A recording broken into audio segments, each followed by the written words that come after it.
I struggled to understand Trick through the passenger window of his immaculate car.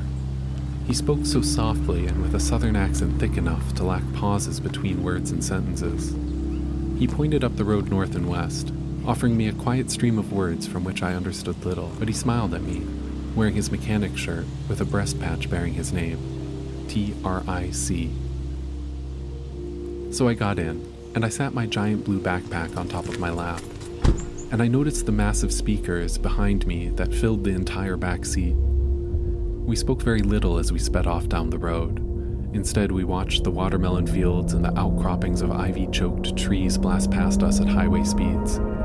And to spare ourselves from silence, Trick showed me what those speakers were for.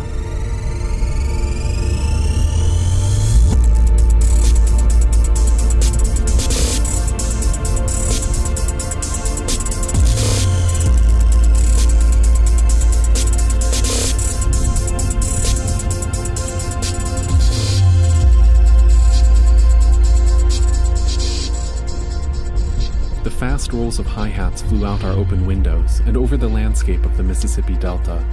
It was loud, but I didn't cover my ears. That's just not proper etiquette.